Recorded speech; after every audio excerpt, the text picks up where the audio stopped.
শেওড়া ফুলের ভোর। মাটির ঘরে বাস করত কৃষক মহেশ, তার স্ত্রী গীতা আর মা শান্তিদেবী। তাদের বিয়ে হয়েছে ৮ বছর, কিন্তু তাদের ঘরে কোনো সন্তান নেই। আর এজন্যই প্রতিদিনই গীতাকে অপমানিত হতে হয় সকলের কাছে। তেমনই একটি দিনের কথা। শান্তিদেবী ভোরবেলা উঠোনে বেরিয়েই চিৎকার শুরু করলেন। গীতা, কোথায় তুই মুখ পুড়ি? কতবার বলেছি উঠোনটা ঝাড়ু দিতে? তুই কি অন্ধ? এত ধুলো জমে আছে দেখিস না? কোনো কাজের না তুই। সারা দিন বসে থেকে আমার ছেলের অন্ন ধ্বংস করছিস।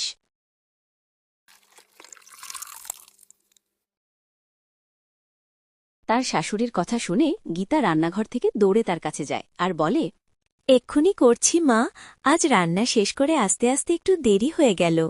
তোর কোনো কিছুই সময় মতো হয় না। যে ঘরে তোর মতো বউ আছে সে ঘর শেষ। ৮টা বছর কেটে গেল, এখনো নাতির মুখ দেখলেম না গো। হায় রে আমার কপাল! আমার ছেলের ভাগ্যে এ কোন মেয়েকে জুটালে? গীতা মাথা নিচু করে সব কথা সহ্য করে যায়। তার হৃদয় কেঁদে ওঠে, কিন্তু মুখে শব্দ নেই। দুপুরে তার ছেলে বাসায় খেতে আসে। তখন তার মা মহেশকে বলে, মা, আর কতদিন এভাবে চলবে? গ্রামের সবাই তো নানান ধরনের কথা বলছে আমাদের নিয়ে। আমি তো আগেই বলেছি, এ ঘরে নতুন বউ না এলে তোর ঘর কোনোদিন আলোকিত হবে না। বাবা, আমি বলি কি, এবার তুই বিয়েটা করে ফেল। তুমি ঠিকই বলেছ মা, তুমি যা ভালো মনে করো তাই করো, আমার কোনো আপত্তি নেই। অন্যদিকে গীতা তাদের সব কথা পাশের ঘর থেকে শুনে নিয়েছে। এসব কথা শুনে তার মাথার উপর যেন আকাশ ভেঙে পড়ল, কিন্তু সে তার দুঃখের কথা কাউকে বলতে পারছে না। রাতে তাদের ঘরে গীতা তার স্বামীকে জিজ্ঞেস করে, ওগো, একটা কথা জিজ্ঞেস করব তোমাকে। তুমি কি সত্যি আবার বিয়ে করতে চলেছ? হ্যাঁ, ঠিকই শুনেছ। এই বাড়ির ভবিষ্যৎ তোমার হাতে নেই, এটাই ঠিক সিদ্ধান্ত। সংসারের জন্য সন্তান দরকার। আমি কি তাহলে এই ঘরে বোঝা? আমি কি তোমার জীবনে কোনো মূল্যই রাখিনি গো? মূল্য আছে, কিন্তু সন্তান না থাকার কষ্ট তুই বুঝবি না। গ্রামে সবাই আমাকে নিয়ে হাসে। আমিও চাই আমার সন্তানের মুখ দেখতে। আমি কি কখনো তোমাকে কম ভালোবাসা দিয়েছি? তোমার সংসার সামলাতে কি কোথাও ব্যর্থ হয়েছি? ভালোবাসা দিয়ে সব হয় না। আমি সন্তান চাই, তাই আমি আবার বিয়ে করব। যদি তুমি সত্যিই সুখী হও, আমি কিছু বলবো না, কিন্তু মনে রেখো, একদিন তুমি বুঝবে বউ বদলালে ভাগ্য বদলায় না। আমি তোমাকে খুব ভালোবাসি, আমি চাই তুমি সুখী থাকো। গীতার কথা শুনে মহেশ চুপচাপ বসে থাকে। তার মুখে কোনো উত্তর নেই, কিন্তু তার নীরবতায় গীতা সব বুঝতে পারে। পরদিন বিকালে মহেশ কাজ থেকে ফিরলে তার মা তাকে বলে, বাবা মহেশ, তোর সাথে কথা আছে, এখানে এসে বস বাবা। কি কথা মা? আজ বাজারে গিয়েছিলাম, সেখানে রঘুনাথের বউয়ের সঙ্গে দেখা। তার ভাইয়ের মেয়ে রূপা, বয়স কম, দেখতে খুব সুন্দর, হাসি খুশি, সাজগোজ জানে, কথা বলতেও চটপটে। গীতা যেমন মুখ গুঁজে থাকে, ও তেমন না। ওদের বাড়ির লোকজন রাজি তো? রাজি না হয়ে যাবে কোথায়? আমার তো মেয়েকে খুব ভালো লেগেছে। এখন তুই বললে কালই যে মেয়ের বাবার সাথে কথা বলে বিয়ের দিন পাকা করে আসি। ঠিক আছে, তুমি যা ভালো মনে করো তাই করো। তোমার পছন্দ মানে আমার পছন্দ। এরপর কিছুদিনের মধ্যে তাদের বিয়ে সম্পূর্ণ হয়। তাদের বিয়েতে একদিকে সবাই যেমন খুব খুশি ছিল, অন্যদিকে গীতার যেন বুকটা ফেটে যাচ্ছিল। সে কান্নায় ভেঙে পড়ে। তার স্বামী, সংসার কোনোটাই এখন আর তার নেই। সবকিছু এখন অন্য মেয়ের দখলে। অন্যদিকে মহেশ তার নতুন বউকে পেয়ে অনেক খুশি। সে তার বউকে ছাড়া এখন আর কিছুই বোঝে না। ওগো, শুনছ? আমার সব শাড়ি আর গয়না পুরানো হয়ে গিয়েছে। আমাকে তুমি নতুন শাড়ি আর সোনার গয়না কিনে দাও। ঠিক আছে, তুমি যা চাও তাই এনে দিব। আমি কালই তোমার জন্য শাড়ি আর সোনার হার নিয়ে আসব।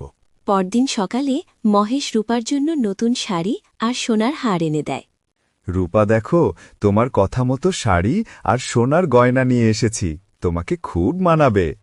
ওগো, শাড়ি আর গয়নাটা খুব সুন্দর হয়েছে, তবে হারের সাথে কোনো দুল আনোনি কেন?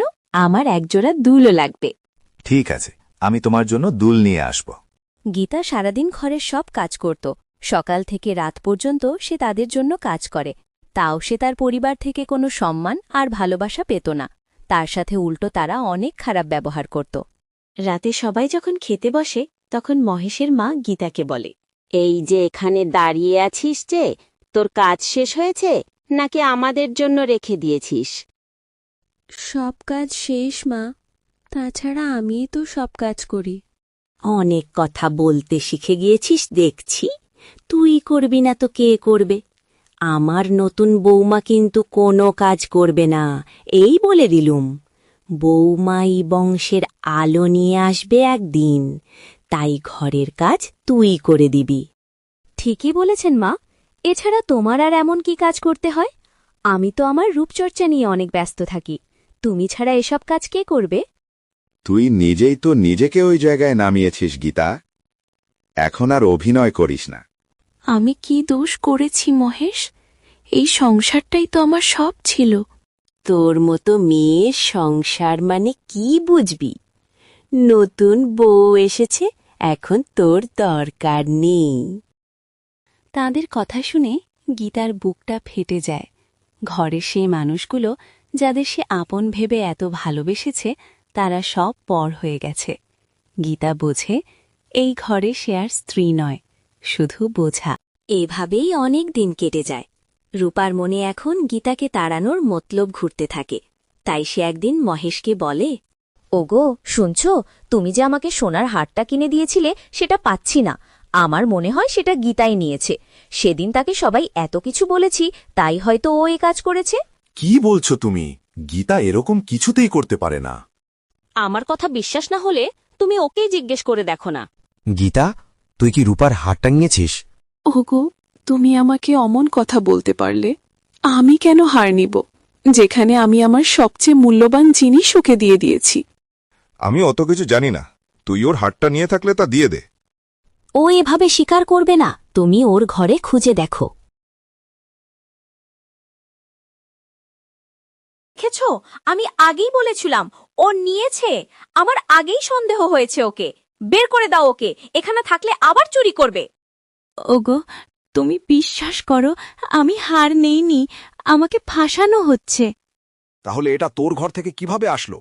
এমন কাজ করবি আমি কখনো ভাবিনি। বেরিয়ে যা তুই এই বাড়ি থেকে। এরপর গীতা বাড়ি থেকে চলে যায়। বাবা গো, এতদিনে আপদ বিদেয় হল। বৌমা, রান্নাটা করে ফেলো। মহেশ মাঠ থেকে আসার সময় হয়ে যাচ্ছে। এই বুড়ি, তোর এত সাহস আমাকে বলছিস কাজ করার জন্য? আমি কি কাজ করতে এসেছি? তুই কর কাজ। আজ থেকে ঘরের সব কাজ তুই করবি, নয়তো খেতে দিব না। আর তোর ছেলেকে বললে তোকে ঘর থেকে বের করে দিব, যেভাবে গীতাকে বের করেছি। গীতা যাওয়ার পর তার শাশুড়ির এখন সব কাজ করতে হয়। হায় কপাল, এ কোন বউকে নিয়ে এলাম? গীতা তো কোনোদিনও আমাকে একটা কাজও করতে দেয়নি, আর এই বউ আমাকে দিয়ে এ বয়সে ঘরের সব কাজ করাচ্ছে। অন্যদিকে গীতা এখন একটা এনজিওর সাথে থাকে। সে তাদের সাহায্যে একটা আচারের ব্যবসা দিয়েছে। এভাবে অনেক দিন কেটে যায়। আর একদিন রূপা মহেশের বাড়ি থেকে মূল্যবান সবকিছু নিয়ে তার প্রেমিকের সাথে পালিয়ে যায়। একদিন মহেশ বাজারে গীতার পোস্টার দেখে তার ঠিকানা বের করে তার কাছে যায় আর বলে, মহেশ, তুমি এখানে কেন এসেছ? রূপা চলে গেছে, সব নিয়ে চলে গেছে। আমি একা হয়ে গেছি গীতা। আমি ভুল করেছিলাম, তোমাকে কষ্ট দিয়েছি। গীতা, আমাকে ক্ষমা করে দাও। আমি তোমার সাথে অনেক খারাপ ব্যবহার করেছি। তুমি আবার আমার জীবনে ফিরে আসো। তোমরা আমাকে মানুষ ভাবেনি, আমাকে ঘর ছাড়া করেছিল। তোমরা সবাই মিলে আমাকে ভেঙে ফেলেছিলে। আমার আত্মসম্মান, আমার ভালোবাসা সবকিছু পিষে দিয়েছিলে। আজ তুমি একা হয়েছ বলেই আমাকে দরকার। যেদিন আমাকে বের করে দিয়েছিলে সেদিনই আমি নিজেকে খুঁজে পেয়েছি। আজ আমি আর কারো আশ্রয় নয়, নিজের পায়ে দাঁড়িয়ে আছি। যে মানুষ সম্মান দিতে জানে না সে ভালোবাসার যোগ্য নয়। সময় বদলায়, কিন্তু আত্মসম্মান হারালে তা ফিরে পাওয়া যায় না। এরপর মহেশ সেখান থেকে চলে যায়।